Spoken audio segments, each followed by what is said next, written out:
വൈകുന്നേരം കുട്ടികൾ വരുമ്പോഴത്തേന് എന്തെങ്കിലും ഒരു സ്നാക്സോ എന്തെങ്കിലും അവർക്ക് ഇഷ്ടപ്പെട്ട സാധനങ്ങൾ ഉണ്ടാക്കി വെക്കാറുണ്ട് കേട്ടോ. ഇന്നൊരു നൈറ്റ് ഡ്യൂട്ടി കഴിഞ്ഞിട്ടുള്ള ദിവസമാണ്. അന്നേരം നൈറ്റ് ഡ്യൂട്ടി കഴിഞ്ഞുള്ള ദിവസം എന്ന് വെച്ചാൽ രാവിലത്തെ ബ്രേക്ക്ഫാസ്റ്റ് ഒക്കെ കഴിഞ്ഞിട്ട് ഒരു 9 മണിയൊക്കെ ആകുമ്പോഴത്തേന് കിടന്ന് ഉറങ്ങാറുണ്ട്.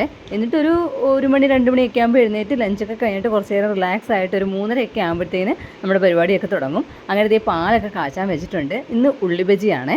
അതിന് വേണ്ടിയിട്ട് ഉള്ളിയൊക്കെ അരിഞ്ഞ് ഈ ബജി മസാല ഉള്ളതുകൊണ്ട് കുറച്ചും കൂടി ഈസി ആട്ടോ ഇതുണ്ടാക്കാൻ വേണ്ടിയിട്ട്. പിന്നെ കുറച്ച് ഉപ്പിടണം. ഇതിനകത്ത് ഓൾറെഡി ഇച്ചിരി ഉപ്പൊക്കെ ഉണ്ട്, എന്നാലും ഈ ഉള്ളിക്കകത്തൊന്ന് പിടിക്കാൻ വേണ്ടി കുറച്ച് ഉപ്പും ചേർത്തിട്ടുണ്ട്. ഈ പൊടി കുറച്ചിട്ട് ഉണ്ടാക്കുന്നതാണ് ഇവിടെ എല്ലാവർക്കും ഇഷ്ടം, അതുകൊണ്ട് കുറച്ചിട്ടാണ് ഉണ്ടാക്കിയേക്കുന്നത്. എന്നിട്ട് ഇനി അടുത്തടുപ്പിൽ മീൻകറി വെക്കാനുണ്ട്.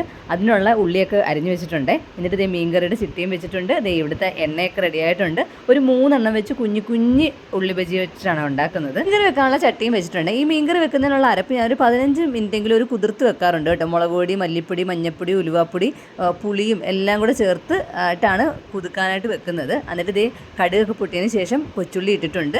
എന്നിട്ട് ദേ അരപ്പ് അങ്ങോട്ട് ഇടണം കേട്ടോ. അരപ്പിട്ട് നന്നായിട്ടൊന്ന് മൂത്ത് വരുമ്പം വെള്ളമൊക്കെ ഒഴിച്ച് റെഡിയാക്കണം. ഇതിനകത്ത് ഇഞ്ചി വെളുത്തുള്ളി പേസ്റ്റ് ഞാൻ ഇടാനങ്ങ് മറന്നു പോയിട്ടുണ്ടായിരുന്നു കേട്ടോ. അങ്ങനെ പിന്നെ അരപ്പിനകത്ത് വെള്ളമൊക്കെ ഒഴിച്ചതിന് ശേഷം പിന്നെ ഇഞ്ചിയും വെളുത്തുള്ളിയൊക്കെ ഒന്ന് ചതച്ചെടുത്തിട്ടാണ് അതും ഇട്ടിട്ടുണ്ടായിരുന്നത്. ഈ ഉള്ളി ബജിയുടെ കൂടെ കഴിക്കാൻ വേണ്ടിയിട്ടല്ല കേട്ടോ ഈ മീൻകറി ഉണ്ടാക്കുന്നത്. ഇത് രാത്രി കപ്പയും മീൻകറിയും കൂടെ കഴിക്കാൻ വേണ്ടി ഉണ്ടാക്കുന്നതാണ്. കപ്പ ആ ചൂടോടുകൂടി കഴിക്കാമെന്ന് വിചാരിച്ചു. മീൻകറി എന്ന് വെച്ചാൽ കുറച്ച് നേരം ഇങ്ങനെ സെറ്റായിട്ടിരുന്നാലല്ലേ അതിൻ്റെ ഒരു പുളിയൊക്കെ അങ്ങോട്ട് ഇറങ്ങി നല്ലൊരു ടേസ്റ്റ് വരത്തുള്ളൂ. സത്യം പറഞ്ഞാൽ ഈ മീൻകറി പിറ്റേ ദിവസം കഴിക്കാനാണ് ടേസ്റ്റ് കൂടുതൽ. എങ്കിലും കുറച്ച് നേരത്തെ ഉണ്ടാക്കിയ ആ ഒരു ഉപ്പും പുളിയൊക്കെ പിടിച്ചിരിക്കുമല്ലോ എന്ന് വിചാരിച്ചിട്ട് ഇതിൻ്റെ ഇടയ്ക്ക് ഉണ്ടാക്കുന്നതിൻ്റെ ഒരു റീസൺ എന്ന് വെച്ചാൽ കാലങ്ങോട്ട് ഇപ്പോഴും നല്ല രീതിയിൽ പെർഫെക്റ്റ് ആയിട്ടില്ല. അന്നേരം അധികം നേരം നിൽക്കാൻ പറ്റുന്നത്. നിൽക്കുന്ന സമയത്തിന് എന്തെങ്കിലും 2-3 പരിപാടികൾ ഒരുമിച്ച് ചെയ്യുവാണെന്നുണ്ടെങ്കിൽ അത്രയും പരിപാടി ഒതുക്കിയിട്ട് പിന്നെ പോയി റെസ്റ്റ് എടുക്കാമല്ലോ എന്ന് വിചാരിച്ചിട്ടാണ്. അല്ലെങ്കിൽ ഒരു തിള വന്നപ്പോഴത്തേന് കുറച്ച് കറിവേപ്പിലൊക്കെ ഇട്ട് മീൻകറി നല്ല സെറ്റായിട്ട് ഇട്ടിട്ടുണ്ട് കേട്ടോ. അപ്പോൾ അത്രയേ ഉള്ളൂ. എല്ലാവർക്കും ഇഷ്ടപ്പെട്ടാൽ ലൈക്ക് ചെയ്യാനും ഷെയർ ചെയ്യാനും സബ്സ്ക്രൈബ് ചെയ്യാത്തവർ മറക്കാവുന്ന സബ്സ്ക്രൈബ് ചെയ്യാനും മറക്കണ്ട. അടുത്ത ഷോർട്സിൽ കാണാം.